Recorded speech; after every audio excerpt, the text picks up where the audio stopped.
Hear another reading for today's Gospel from St. Matthew, the 18th chapter, verses 21 through 35.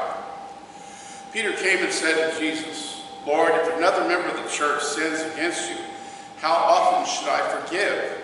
As many as 7 times?" And Jesus said to him, "Not 7 times, but I tell you 77 times. For this reason, the kingdom of heaven may be compared to a king who wished to settle accounts with his slaves. When he began the reckoning, one who owed him 10,000 talents was brought to him. And as he could not pay, his Lord ordered him to be sold together with his wife and children and all his possessions, and payment to be made. So the slave fell to his knees before him, saying, 'Have patience with me, and I will pay you everything.' And out of pity for him, the Lord of that slave released him and forgave him the debt. But that same slave, as he went out, came upon one of his fellow slaves, who owed him 100 denarii. And seizing him by the throat, he said, 'Pay what you owe.' Then his fellow slave fell down and pleaded with him, 'Have patience with me, and I will pay you.' But he refused. Then he went and threw him into prison until he could pay the debt. When his fellow slaves saw what had happened, they were greatly distressed, and they went and reported to their Lord all that had taken place. Then his Lord summoned him and said to him, 'You wicked slave, I forgave you all that debt because you pleaded with me. Should you not have had mercy on your fellow slave as I had mercy on you?' And in anger his Lord handed him over to be tortured until he would pay his entire debt. So my heavenly Father will also do to every one of you if you do not forgive your brother or sister from your heart." The Gospel of the Lord. Sometimes we want to wear "forgiveness is for me, but not for the other fellow." Well, either forgiveness is available to everyone or it's available to no one. Jesus goes to the cross for the sake of the world. Forgiveness and grace can be had by anyone. But in the process of us having human relationships, dealing with one another in the church, in the world, with our family, with our circle of friends, in places of business, most anywhere, there can be problems and difficulties. And even in dealing with difficult people, there is something we can learn about God, ourselves, and those others. Now, last week we had the gift of Matthew 18, where it's cited in many constitutions of our churches about how Jesus says, if you've got a problem with somebody, go and talk to them alone. You don't publicly shame them. You're not taking out the larger community to try and fix the relationship. If that doesn't work, you take 1 or 2 others so they bear witness. And I think that's important because sometimes when you're sitting down with somebody and they're hearing your complaint, they may take that out into the community and misshapen it and misrepresent it to where it's not quite what the two of you were discussing. So you have these witnesses to make sure things stay as they ought to, in a loving context with the idea of working it out. If that doesn't work, Jesus says, then you take it to the church, the faith community, not out into the world. And sometimes when family or friends or churches are dealing with conflict situations, sometimes people take stuff out in the world, they talk with all sorts of people, but Jesus' direction is keep it there at home, to try and work things out. It really isn't anybody else's business but the faith community. This help that Jesus provides, it is to fix broken relationships. It is meant to bring persons to repentance, to get their act together, to quit doing those behaviors and saying those things that are harmful to others and to themselves. It is a form of discipline in dealing with people who behave badly or inappropriately, or who disrupt or interfere with the life and fellowship of the church. But there's all sorts of other places you can apply this. Even school districts. I served on a school district board for something like 21 years. And I noticed that they have something similar to what churches do, and some businesses do as well, a grievance policy. And you go to the person you got the problem with. If that doesn't work, you go to the next person, and the next person. There's a kind of a hierarchy that you deal with. You don't take it out into the community. You don't take it out to somebody whose business it really isn't their concern. is this understanding of addressing the community, the mutuality. It's not just about one or the other, it's about all of us together. There's accountability, and there's healing. All of this is part of Jesus' expectation and teaching. Jesus calls us to love and forgive one another. Now, that doesn't mean you put up with people becoming doormats for anybody. Walking over a person, physically or verbally. And it certainly is more challenging when you have to make every attempt to love the enemy, people who've hurt you. St. Paul, however, reminds us in one of his letters that we as the church are given the ministry of reconciliation with the hope of being of one mind, one body of Christ. Now, being part of the church doesn't mean you're not going to have conflicts. The key is how we choose to deal with those conflicts. And Jesus gives us these tools like Matthew 18 of last week and Matthew 18 of this week, where we talk about forgiveness and how much and how generous. And again, it's about mutual consideration of the other. It is important in dealing with these matters to remember Christ is head of the church. Christ is the boss. As a pastor, we are given certain responsibilities. There's a pastor by the name of Kurt Hartman who served the church for many decades. He put it this way: Christ is the good shepherd, and we as pastors and priests are the under-shepherds. We are accountable to Jesus. We serve Jesus, and we are responsible for the care and well-being of the church. And so we are charged with speaking the word of God, even though sometimes it's very uncomfortable and some people don't want to hear it. Or maybe they say, well, that's fine, it applies to that other guy, but not to me. No, it applies to all of us. It's a word that helps guarantee the unity and the harmony and the health and well-being of the church and all other relationships. Some folks, because of the power of sin, you know them, they will moan, groan, and complain about something or someone. Some people just have a propensity to stir the pot, to create divisions within family, workplace, or the church, and the larger community. There are folks who insist on things being done their way as if it's the only way. They have a way of speaking in such a way that creates fear in others, control how things work, shut people down. One of those methods is when they use the word we.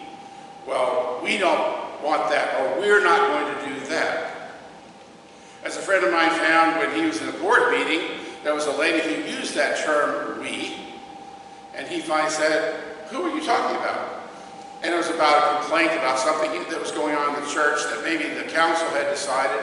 But she said, well, we don't like it, or they don't like it, or there's others who are concerned. And he looked to her and finally said, now you tell me, who is we and they? Well, when it got to a gently prodding for that answer, she finally owned up it was her. It was just her. Sometimes people speak for others they have no right to. And he turned to her and said, don't you do that to me. Don't you do that to us. He said, I can speak my own mind. Pointed out she did not have a right to speak for everybody when it was just her concern. Now, and the thing is about leaving such things like that unchecked or simply ignored, or, you know, that's how the person is, it can grow like a cancer. And the community can be disrupted, and people feel like they don't have a say or standing within the community. Now, Martin Luther realized that the Christians all the time, saint and sinner, in one package. We're broken, but we can't be healed. We are sinners, but we can be forgiven. And we are saints, but not in the sense that any of us have achieved perfection. I certainly have not myself. But we are saints in the sense that we are called by God to a holy purpose, to speak holy words, to lead a holy life, and to do holy work. Now, in the Gospel of Matthew, we hear Jesus promise that he will be present when 2 or 3 gather in the midst of them. But he is healing and reconciling and helping folks get their act together. That doesn't mean he's going to give his stamp of approval when people are behaving badly and hurting each other. No. I think Jesus would choose to be absent from those kind of conversations or actions. Now, some people will manipulate others to sow doubt and confusion in their mind. They'll try to seek power over another, control another by lying, scapegoating, or coercion. Or they claim to speak for others when they, in fact, are the only ones speaking for themselves. Now, how do you deal with a person who's like that? Well, Jesus' words come out of concern for maintaining the health and unity of the community. And any action that is taken to confront or correct the misbehavior is always done out of love. There's no desire to shame or to hurt that other person. Jesus, your pastors, and the leaders of the church, in fact, any one of you can say to that person who's saying things that are just not true, or doing things that are totally inappropriate, you could say, that's not how it's going to be done in the church. Or that's not how it's going to be done in our family. Or that's not how it's done in the workplace. In my experience, inside and outside the church, I know what it's like to be bullied, misquoted, misrepresented, threatened verbally and physically, or dealing with a person who has a mean spirit, who can be hateful or losing control of their anger. Sometimes I begin to feel like I'm a referee with a couple who are trying to fix their marriage, but one is arguing about what the other did and failed to do. Or even parents and children when they're at odds with one another. Or people who were one-time friends, but now they're out of sorts with each other. But we ought not be discouraged. There are Christians who are consistently have a sweet disposition. They never, in any malicious way, talk bad about other people. In fact, they build people up, lift their spirits. There are people who are kind and gentle, loving and forgiving. People who don't insist that it's only their way or the highway. People who respect the ideas of others because they realize there's more than one way of doing things. And they know it is important how you put something to other people. And if they have offended somebody, I know people who would be more than willing to apologize and more than willing to make amends as best they can. That's their nature. They are shaped by the love and forgiveness of Jesus. They don't allow their anger, and sometimes we do get angry about things, but they don't allow their anger to take them to the point of sinning and hurting others. They make every effort to put faith into practice. And the goal of last Sunday's text and this Sunday's text, they are practical Christianity. And they confront the problems we have in our relationships, but with the goal of restoring, reconciling, and reviving healthy relationships. Loving not simply in words, but in how we treat one another. St. Paul is helpful as we hear this description of love in the Corinthian letter. Love is patient and kind. Human beings aren't always that way, and that's unfortunate. But it's lifted up as how we should be if we're truly loving the other. Love speaks of a way that we can soothe the pain of others, fix what is broken, and we see the generosity of forgiveness. A friend of mine used to work in the agricultural field, and he said, nature abhors a vacuum. If we don't allow love in our heart, there's not going to be any forgiveness. If we only allow grudges and hate and meanness to occupy the heart, well, then that forgiveness just isn't going to happen. Forgiveness happens when there is love, and when we are willing to extend grace to each other. Sometimes that also means correcting one another. We deal with folks who are troubling and annoying, and yes, what are you going to do? You can try to avoid them. Well, that feels not quite right. Unpleasant. You don't want to feel like you're walking on eggshells every time a person comes into the room. You don't want to feel terrible when you're going to this gathering, whether it's a family gathering or a church event or in the work situation. There are folks in our lives who are problematic. Yours, mine. and you're trying to do the right thing. Trying to do your job, carry out your God-directed vocation.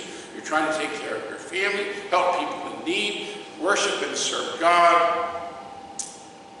I know there are some who might say, life would be wonderful if it weren't for other people, or at least difficult people. We don't always know or understand what it is that shaped that person's personality and behavior. If we did, it doesn't mean we'd approve of it, but at least we'd maybe understand it. Now, St. Peter thinks himself generous when he suggests in the gospel to Jesus, how often should I forgive? How about 7 times? Well, maybe he's doubled what would be normal and added 1, and he thinks himself generous. But Jesus says, it depends on the text you look at. In one case, he says 77 times.